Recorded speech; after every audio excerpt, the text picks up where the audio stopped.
Jean chapitre 21, à partir de verset 18.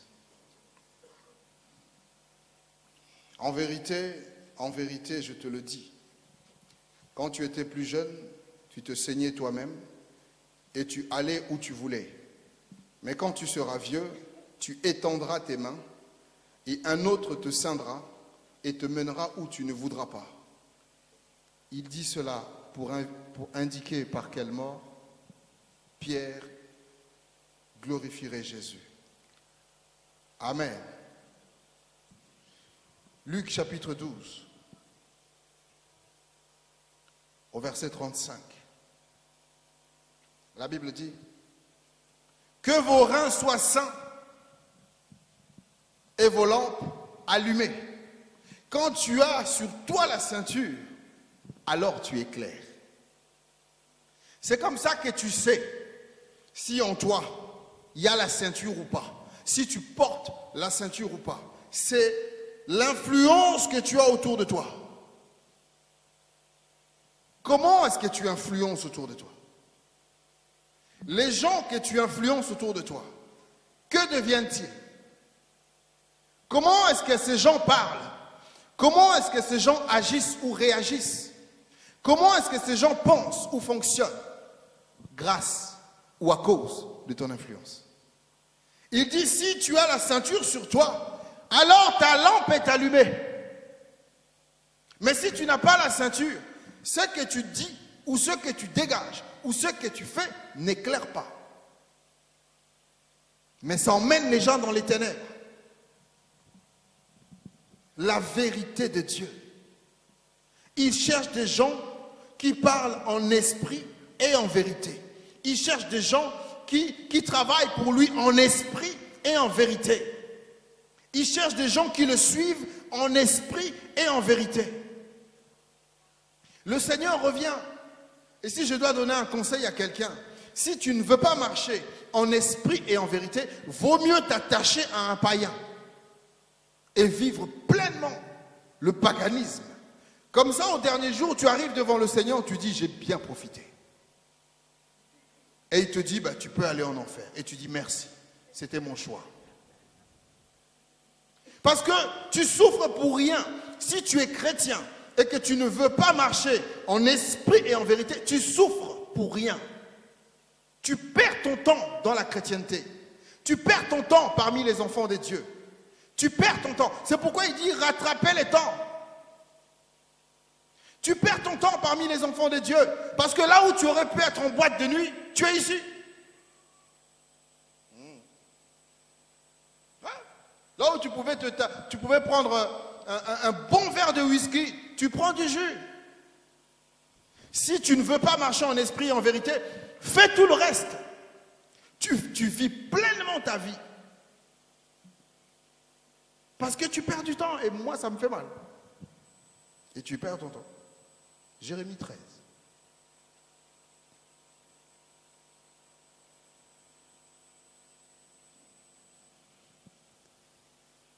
À partir du verset 1er.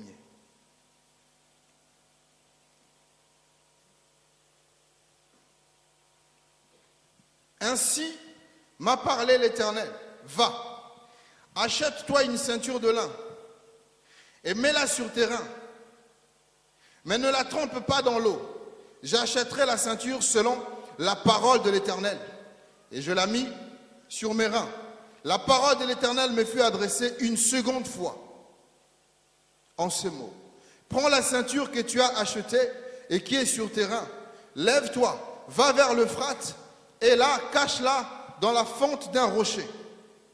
J'allai et je la cachai près de l'Euphrate comme l'Éternel me l'avait ordonné. Plusieurs jours après, l'Éternel me dit, lève-toi, va vers l'Euphrate, et là, prends la ceinture que je t'avais ordonné d'y cacher. J'allai vers l'Euphrate, je fouillai, je pris la ceinture dans le lieu où je l'avais cachée. Mais, voici la ceinture était gâtée. Elle n'était plus bonne à rien. La parole de l'Éternel me fut adressée en ces mots. Ainsi parle l'Éternel, c'est ainsi que je détruirai l'orgueil de Juda et l'orgueil immense de Jérusalem. Ce méchant peuple qui refuse d'écouter mes paroles, qui suit les penchants de son cœur et qui va après d'autres dieux pour les servir et se prosterner devant eux, qu'ils deviennent comme cette ceinture qui n'est plus bonne à rien. Car comme on attache la ceinture au rein d'un homme, ainsi je m'étais attaché toute la maison d'Israël et toute la maison de Juda, dit l'Éternel, afin qu'elles fussent mon peuple, mon nom, ma louange et ma gloire. Mais ils ne m'ont point écouté. C'est le Seigneur qui crie ici. Il crie de tout son cœur. Il dit à Jérémie, prends une ceinture. Jérémie prend la ceinture, je ne sais en quoi, en cuir peut-être, je ne sais pas. Il prend la ceinture, lui dit, va cacher ça dans l'eau. Tu mets ça sous un rocher dans l'eau. Et Jérémie fait la même chose. Et quand il lui dit, ensuite, va prendre la ceinture. Et quand il prend la ceinture, elle est toute gâtée. Il lui dit, voilà, ça c'est l'image d'Israël. En fait, il est en train de dire, c'est mon état envers Israël. C'est ce qu'Israël fait de moi. Parce que plus bas, il dit, je m'étais attaché Israël et Juda comme une ceinture attache un homme. Parce que la vérité, c'est Jésus. Il dit, il veut s'attacher à nous. Il veut nous saisir comme ça. Mais nous ne voulons pas. On glisse entre les mains de Dieu comme un poisson. Dès qu'il veut nous saisir, on disparaît. Dès qu'il veut nous saisir, on trouve des raisons. Dès qu'il veut nous saisir, on a toujours quelque chose à dire. Je ne comprends pas, enfant de Dieu. On a toujours un mot à dire sur la parole de Dieu. On veut toujours contester avec Dieu. Et j'ai réfléchi. J'ai dit, mais pourquoi on est comme ça? Dieu peut tout dire, mais l'homme va quand même trouver une raison. L'homme trouvera toujours quelque chose à dire contre Dieu. Mais toujours, il y a toujours une raison. Alléluia. Et j'ai dit, cet amour est terrible parce que la façon dont Dieu nous aime et la façon dont Dieu fonctionne avec nous, si c'était un homme, je crois que le monde serait déjà détruit depuis longtemps. Parce que parfois, nous-mêmes, on peut être là, on dit, mais Seigneur, c'est pas possible, moi j'arrête là. Seigneur, moi je stoppe ici. Et tu vas voir dans ton cœur, il dit, j'ai pas fini moi. Avec telle personne, j'ai pas fini. J'ai encore des choses à faire. Et il renouvelle encore son amour.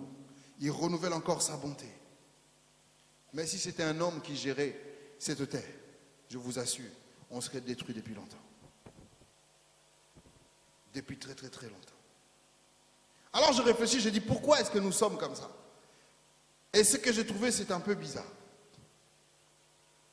J'ai trouvé que c'est à cause de l'envie.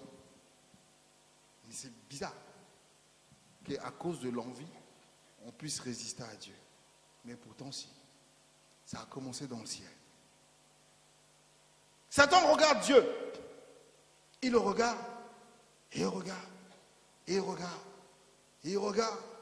Il le regarde, il regarde, et il commence à l'envier. Il dit, oh, toute cette gloire-là pour lui.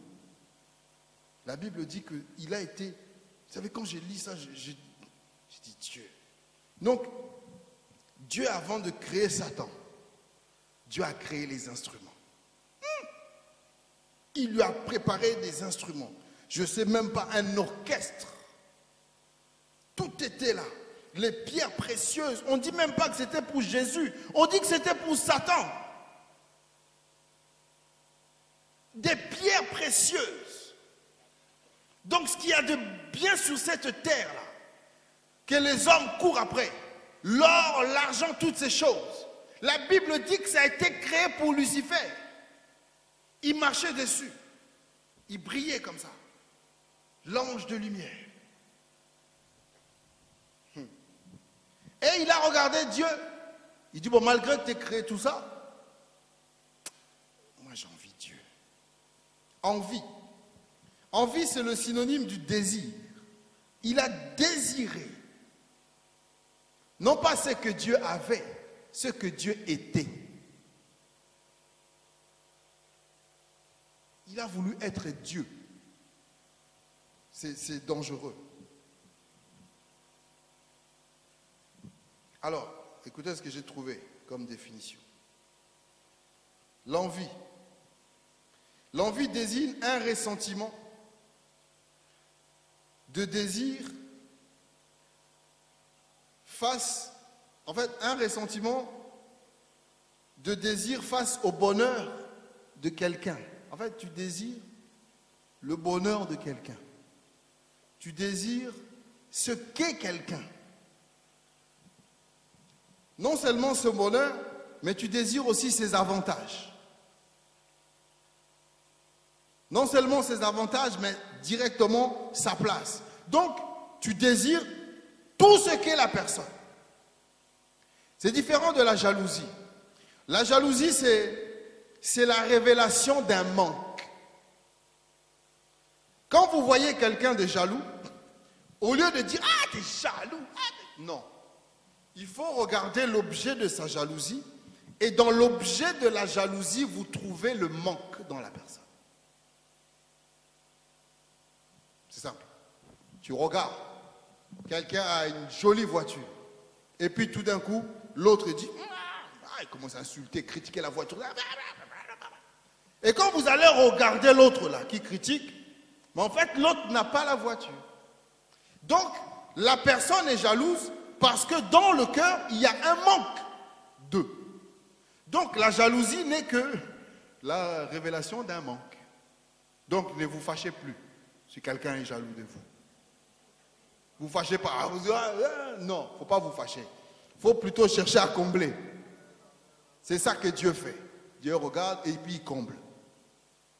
Ce n'est que la révélation d'un manque. C'est quelqu'un qui dit, j'aurais aimé avoir moi aussi. Je voudrais devenir aussi, je voudrais faire aussi. Je voudrais être comme. Ça c'est là. Mais l'envie, ça va plus loin. Non seulement je veux, mais je veux prendre. Et je veux que là disparaisse. Ça c'est l'envie. Amen. Ézéchiel 28, écoutez comment le Seigneur décrit ça.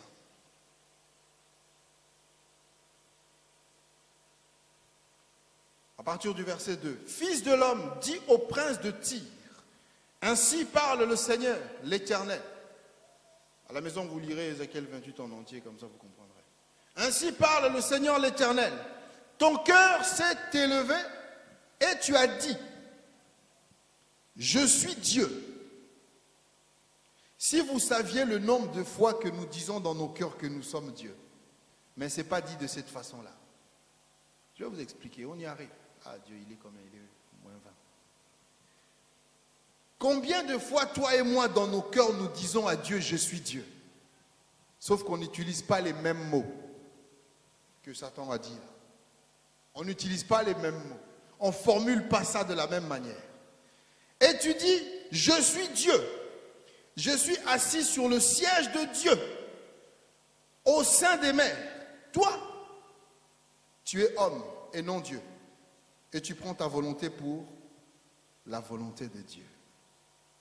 Voilà l'explication. Dès lors que tu accomplis ta volonté à la place de la volonté de Dieu, tu dis, je suis Dieu.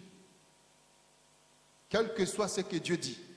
Quand tu fais ta volonté, tu dis, je suis Dieu. C'est pourquoi le Seigneur Jésus arrive devant la coupe. Il dit, non pas ma volonté, mais ta volonté. Il est en train de dire au Père, Seigneur, je ne veux pas prendre ta place. Je ne veux pas prendre ta place. Tu m'as envoyé pour faire ta volonté. Dès lors que nous faisons notre propre volonté, nous disons à Dieu, je suis Dieu. Alléluia. Le verset 17 du même chapitre 28, il dit, ton cœur s'est élevé à cause de ta beauté. Tu as corrompu ta sagesse par ton éclat. Il était tellement beau. Et tout ce qui était autour de Satan, Lucifer, ça brillait tellement. Il a dit, c'est moi, quoi. Il a fini par dire, je suis Dieu. Et son cœur s'est détourné de Dieu. La beauté ici révèle beaucoup de choses. On va y arriver si le Seigneur nous le permet. À cause de cette beauté, à cause de cet éclat, à cause de tout ce que Dieu lui a donné. C'est Dieu qui lui a donné ces choses-là. Et à cause de ça, il dit à Dieu, je suis Dieu. Et Dieu lui dit, ok, à cause de ça, Dieu l'a précipité. Encore un autre sens du mot envie, c'est le besoin ou le désir qui est plus ou moins violent. C'est là que vous voyez cette caractéristique-là. C'est-à-dire l'envie, c'est un désir violent. Parce qu'il veut, ça bouillonne. Vous ne voyez pas quand vous avez envie de quelque chose, ça commence à bouillonner. Alors que quand vous êtes jaloux, vous pouvez contenir votre jalousie pendant des années. La jalousie, tu peux la garder longtemps. Quelqu'un peut être jaloux de toi pendant longtemps, sans te le dire. Mais de loin au loin, la personne est jalouse. Mais l'envie, ça fait battre le cœur. L'envie, ça bouillonne. Et l'envie finit par poser l'acte. Vous ne voyez pas quand vous avez envie de manger, vous finissez par manger. Après, mettez envie tout ce que vous voulez derrière. L'envie, ça tac, tac, tac, tac, et tu finis par faire. C'est violent. Ça pousse à faire. Alléluia. Que le Seigneur nous garde. Encore une autre définition, c'est la convoitise qui est mêlée d'une haine. Quand on envie, en fait, on est en train de développer en nous la haine envers la personne qu'on envie. Tu peux lui dire je t'aime et tout, mais en réalité, dans ton cœur, tout doucement, comme des petites couches, tu rajoutes des couches de haine et de colère. Ça monte et c'est comme ça qu'on finit par détester quelqu'un ou le tuer. En fait, on enviait la personne et on finit par la tuer. Amen. Alors, l'envie, si on quitte le côté de Satan, on descend dans le jardin, on voit comme si Satan a un cœur, je ne sais pas, mais dans le cœur de Satan, il y avait l'envie. Il vient, il dit, c'est avec ça, ou c'est à cause de ça que Dieu m'a précipité. Si je donne ça à l'humanité, là, si je donne ça à Ève et à Adam, il va leur faire la même chose. Si je dépose ma semence dans leur cœur, Dieu va les rejeter comme il m'a rejeté. Et qu'est-ce que Satan va faire? Il s'approche de Ève et il lui parle. Il la séduit. Il lui parle. Tu sais, tu n'es pas n'importe qui. Si tu prends ça, tes yeux vont s'ouvrir. Tu vas voir. Tu vas voir. Et à force de lui parler, il a fini par ouvrir ses yeux. Et Ève a fini par envier. Elle a regardé le fruit. Elle a dit, oh, il me le faut. Le fruit était là. L'arbre était là depuis, la Bible ne nous dit pas combien de temps. Jamais elle a dit, je dois manger ça parce que c'est agréable à la vue et tout. C'est bon. Jamais elle a dit ça. Mais après cette conversation, ses yeux se sont ouverts parce que Satan a déposé dans son cœur cette semence, l'envie. Elle a regardé, elle a dit, c'est bon à manger. Elle a fini par le manger. Parce que l'envie était dans son cœur et elle a fini par manger. Bien-aimé, je ne sais pas qui vous écoutez ou quoi vous écoutez, ou je ne sais pas. Vous savez, il y a des musiques qui déclenchent dans le cœur des enfants de Dieu des envies. Moi, j'ai fait l'expérience autrefois, même nos louanges là que nous écoutons. Vous mettez une louange, parce qu'il y a louange et louange. Hein. Vous mettez une louange qui n'a pas l'esprit de Dieu. Il y en a beaucoup. C'est quand vous mettez la chanson directement. Tu t'en fous des paroles. Ce n'est pas les paroles, c'est juste le rythme. On peut même enlever les paroles et à la place on met Satan. Tu vas continuer à bouger parce que c'est juste le rythme. Et ce genre de louange-là, tu mets la louange dans la voiture, en train de conduire. Je vous assure, bizarrement, tu accélères. Tu accélères à cause de la louange. Et maintenant, tu mets un autre cantique qui te pousse dans la réflexion, qui te pousse à adorer Dieu. Bizarrement, tu ralentis. Et la route, elle est plus... C'est là. Il y a des cantiques. La chose là, elle n'est pas de Dieu. Alors maintenant, ça c'est parmi les enfants de Dieu. Maintenant, si toi tu es chrétien, maintenant tu écoutes les païens. Bon, ça t'emmène où? Oh non, ce chant-là, cette chanson-là, ça dit rien de mal. Hein? Ça dit rien de mal. Ça parle de l'amour. Ok. Le gars qui a écrit ça, le jour où il a écrit ça, il était sous. Il était sous parce que sa copine l'avait trompé. C'est pour ça qu'il a écrit cette chanson. Maintenant, toi, tu aimes les paroles de la chanson de quelqu'un qui était sous. Qu'est-ce qui te communique? La mélancolie. La mélancolie. Et pourtant, tu es chrétien. Mais tu écoutes quelle chanson? Oh, tu écoutes la chanson. Tu pars. Toi, tu crois que Dieu fait du bien à ton âme. Non. En fait, c'est Satan qui remplit ton cœur de mélancolie. Et tu finis par pleurer. Tu pleures, tu crois que c'est la tristesse du Saint-Esprit. Non. La Bible dit qu'il y a certaines tristesses qui mènent à la mort. En fait, tu es triste, tout doucement, tu commences à avoir des pensées de suicide. C'est la chanson. C'est la chanson. Alléluia. Qu'est-ce qu'on écoute? Qui on fréquente? Oh non, il me donne des bons conseils. Hein. Non, c'est des bons conseils. Mais c'est un païen. Comment le païen va te donner des bons conseils tous les jours? Tu as la Bible. Tu as la Bible, tu as des frères, tu as des sœurs. Mais toi, tu préfères le païen parce qu'il parle bien. Oh non, elle parle bien. Oh, si tu l'écoutes, la sagesse. La Bible dit qu'il y a une sagesse qui est terrestre. Il y a une sagesse qui est démoniaque. Mais quand la personne parle, tu dis, waouh, quelle sagesse. Quelle connaissance. Mais elle est démoniaque. Alléluia. Qu'est-ce qu'on écoute? Parce que toutes ces choses nous ouvrent les yeux sûrs. Quand quelqu'un veut t'ouvrir les yeux sûrs, on traite le sujet.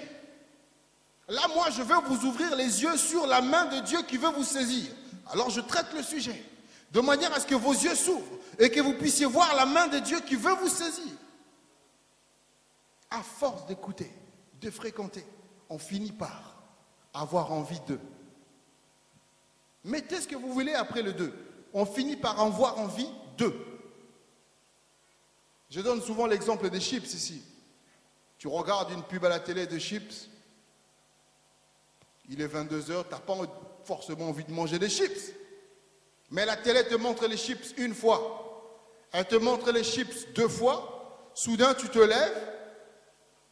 Tu ouvres le placard. Tu ne sais même pas pourquoi. Tu prends les chips. Tu reviens devant l'écran et tu manges des chips. Et puis l'enfant passe, c'est pas l'heure du goûter. Oh, mais j'avais envie des chips. Non, c'est la télé qui a déclenché en toi l'envie des chips. Alléluia. Proverbe 14, verset 30.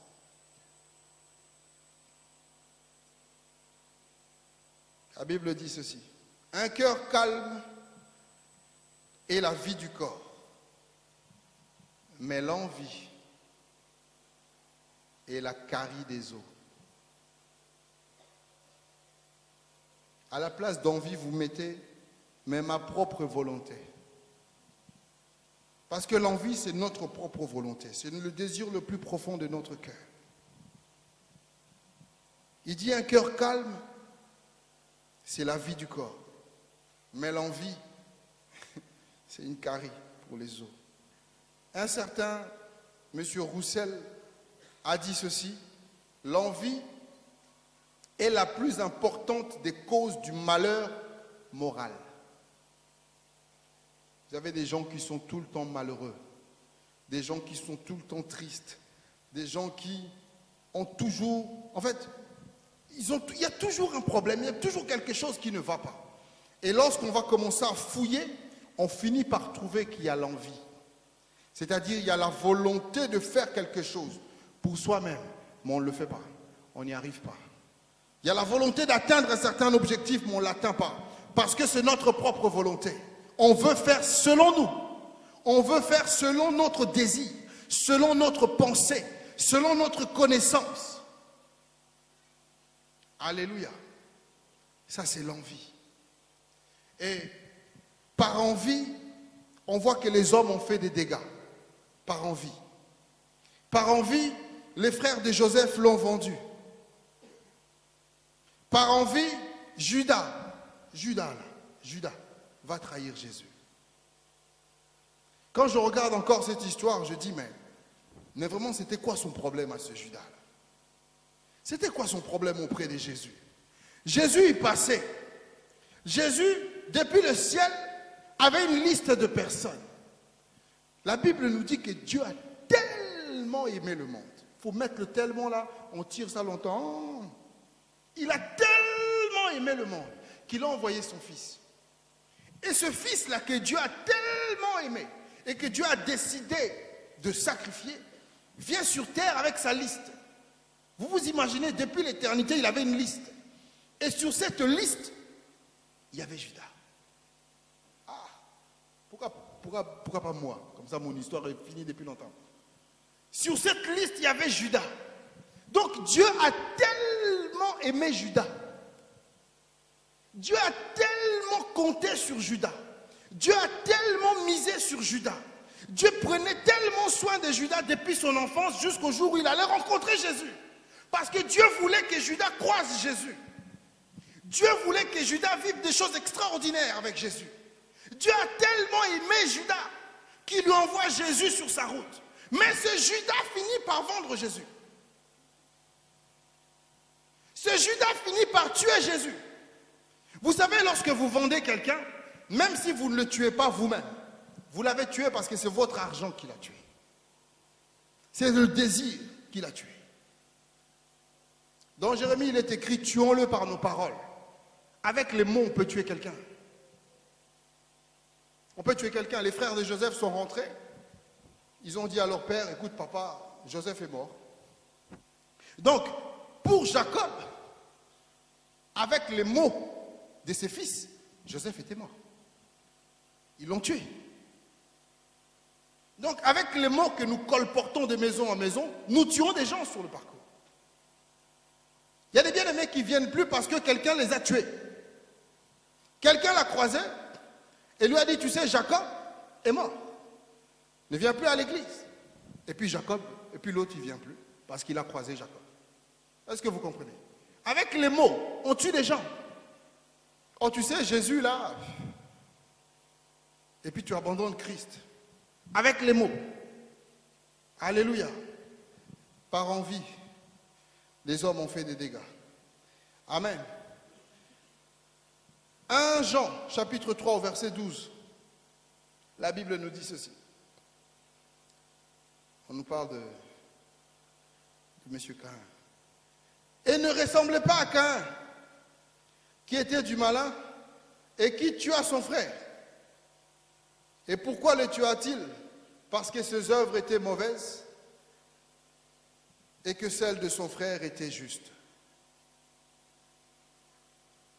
On envie toujours ce que l'on n'a pas. Et Abel a rendu son culte à Dieu et Dieu a agréé ce culte-là.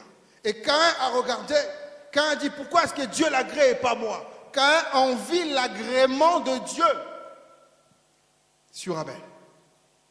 Et Caïn finit par tuer Abel à cause de l'envie. Amen. Philippiens 1 au verset 15. La Bible dit, quelques-uns, il est vrai, prêchent Christ par envie et par esprit de dispute, mais d'autres le prêchent avec des dispositions bienveillantes. C'est-à-dire, la personne te parle de Jésus, mais en fait, dedans, il y a une envie. Elle te parle de Jésus, mais en fait, c'est pour déclencher en toi des envies. Des envies de détester, des envies de partir, des envies. Mais je te parle de Jésus. Il dit d'autres par esprit de dispute. Il vient et te parle de Jésus. Comme on nous a dit ici, là. Vendredi, ah ouais, toi, tu n'étais pas là. On nous a dit vendredi.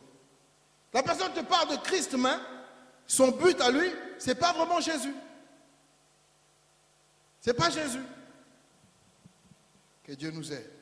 1 Samuel 18 au verset 8 à 9. Saül fut très irrité et cela lui déplut. Il dit, on donne 10 000 à David et c'est à moi que l'on donne 1000. Il ne lui manque plus que la royauté. Saül était roi. C'était lui le roi. Il revient de la guerre. Les gens, tellement David avait bien travaillé, les gens disent à David, David a tué 10 000, Saül a tué 1000. Saül regarde, dans son cœur est montée l'envie. Quelle envie d'être à la place de David. Mais lui, il était roi. D'être à la place de David juste pour recevoir les acclamations. L'envie, c'est violent. Matthieu 27 au verset 18.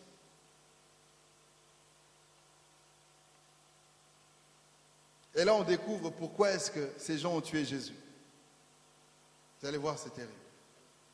On peut lire ensemble Matthieu 27 et verset 18. Voici la raison, une des raisons pour lesquelles on a tué Jésus. Car ils savaient que c'était par envie qu'ils avaient livré Jésus. Les sacrificateurs ont livré Jésus parce qu'ils enviaient Jésus. Ils l'ont envoyé à la croix parce qu'ils auraient voulu être Jésus. Ils ont dit, comment cet homme attire des foules? Comment cet homme fait ces choses?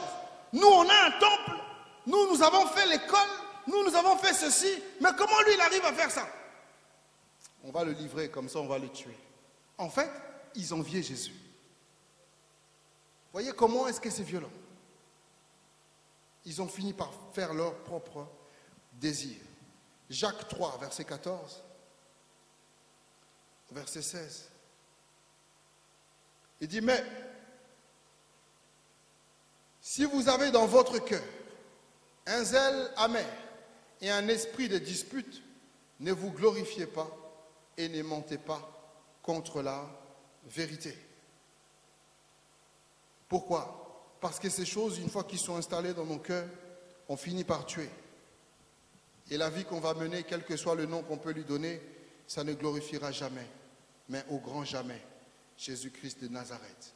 Alors, pour en revenir à Pierre, Luc 5, on ne va pas lire l'histoire, mais Luc 5 à partir du premier verset jusqu'au verset 11.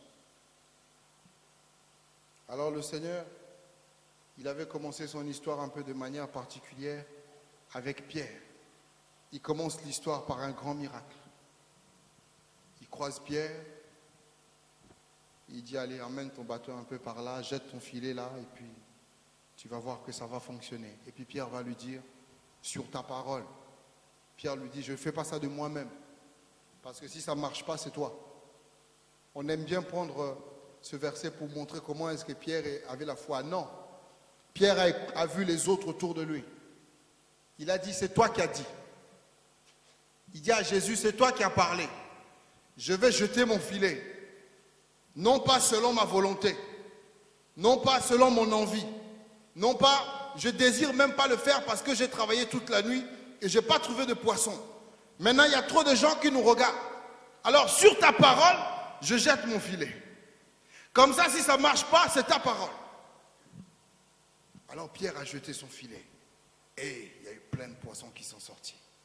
Et ce jour-là, il a tout abandonné et il a suivi Jésus. Et en marchant avec le Seigneur, à plusieurs reprises, il a dit ça à Jésus. Si sur ta parole, c'est toi qui as dit que je peux marcher sur l'eau. Je marche. Il commence à marcher. Et puis au bout d'un moment, il est revenu à lui-même. Il dit, ce gars, il est un peu fou. Et là, il a commencé à se noyer. Mais sur la parole de Jésus, il a commencé à marcher sur l'eau. Il a avancé. Pierre a fait plein de choses avec le Seigneur. Et puis arrive un moment, le Seigneur pose la question, mais qui dites-vous que je suis? Jam. Tout le monde a dit un peu des choses. Il dit, non, toi tu es le Fils de Dieu. Jésus dit, wow, ça ne vient pas de toi. Donc à chaque fois, Pierre se saisissait des occasions, des opportunités que Dieu lui donnait. Et puis, c'était lui quoi. Il faisait le pied. Jésus dit, ça ne vient pas de toi. C'est mon Père qui t'a révélé ces choses-là. Alors ne gonfle pas. Ce n'est pas toi. Il dit, bon, sur cette révélation que tu as eue, Jésus aussi dit la même chose. Il dit, sur la révélation que tu viens d'avoir, je vais bâtir mon église.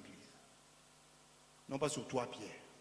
Parce que nos cousins, ils ont dit que c'est sur Pierre qu'il fallait bâtir l'église. Non, ce n'est pas sur Pierre.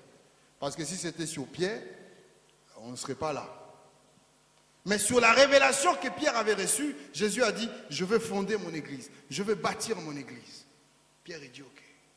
Et puis Jésus lui dit, bah écoute, maintenant il est l'heure que j'aille à la croix. Il dit, quelle croix? Moi, Pierre, à côté de toi, ils vont t'amener à la croix. Il dit, tu rigoles ou quoi? Là, Jésus lui dit, oh, c'est plus ma volonté, maintenant c'est ta volonté. Il dit, oui, là c'est moi. Aussi longtemps que moi, Pierre, je suis Pierre, tu n'iras pas à la croix. Jésus dit, ok, ça c'est ta volonté. Donc tu feras ta volonté. Il dit, ouais, je ferai ma volonté. Et puis bizarrement, Judas arrive. Et Judas embrasse Jésus. Il fait ça bien en plus. Il arrive maître. Et bizarrement, hop, les gens arrivent, ils attrapent Jésus. Pierre sort son couteau. Parce qu'il avait l'habitude d'ouvrir les poissons. Hop, il coupe l'oreille. Le Seigneur ramasse, il dit, non, non, ça c'est ta volonté. Moi, je ne fonctionne pas comme ça.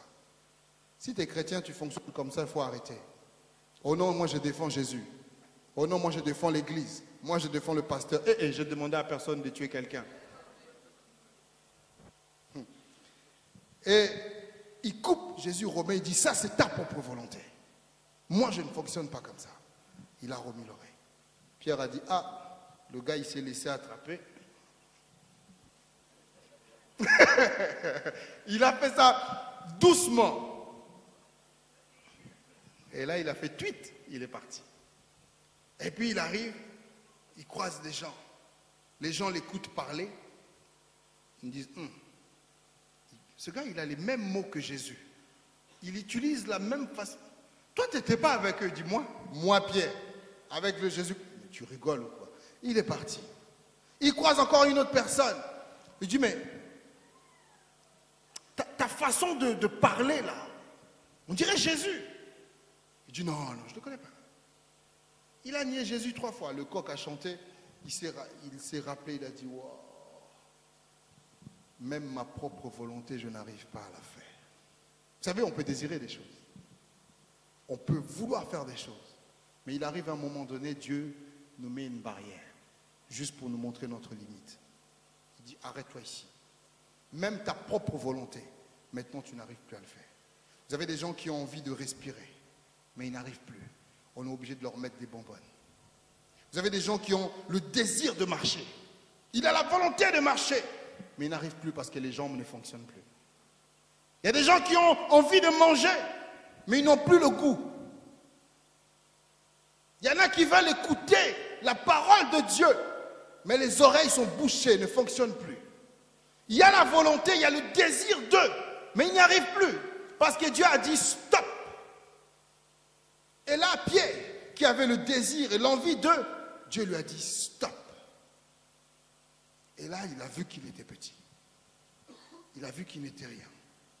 Il a vu qu'avec Rachel, ça ne pouvait pas produire.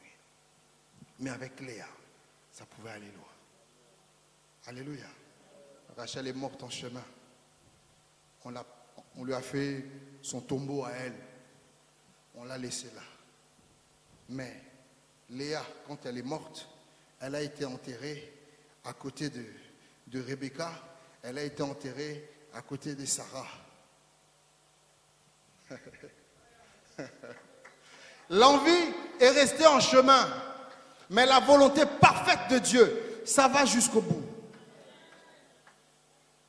Si tu te laisses saisir par Dieu, tu te laisses conduire par Dieu, tu iras jusqu'au bout. Mais si tu te laisses saisir par ta propre volonté, tu te laisses saisir par tes propres désirs et tes propres envies, tu t'arrêteras en chemin. Ça s'arrêtera en chemin, comme Rachel. Ça s'arrêtera en chemin. Mais si Dieu te conduit, si Dieu te saisit et te conduit, tu iras jusqu'au bout de ton chemin. Le Seigneur ressuscite et il se révèle aux disciples. Et bizarrement, Pierre avait repris ses habitudes. Vous savez, ces chrétiens qui disent, ils m'ont trop menti dans l'église là. Tout ça c'était faux. Et puis il reprend sa vie d'avant. Donc ça veut dire qu'il n'est jamais converti, quoi. Puis quand Jésus est venu, les autres lui ont dit, hey, c'est le maître. Il dit, quel maître? Jésus dit, hein? Il est parti, il s'est rhabillé vite fait. La Bible dit, il a mis sa ceinture. Mais ça, encore une fois, c'était sa propre ceinture. Et Jésus arrive, il lui dit, oh, monsieur, m'aimes-tu? Il dit, oui, oui. Il dit, m'aimes-tu? Oui. Il dit, m'aimes-tu? Et là, il dit, tu sais toutes choses. Jésus dit, ah, t'as compris. Avant, tu m'aimais selon ta propre volonté. Tu m'aimais avec des envies, des émotions, des sentiments. Maintenant, tu m'aimes selon moi. Il a dit, tu sais toutes choses.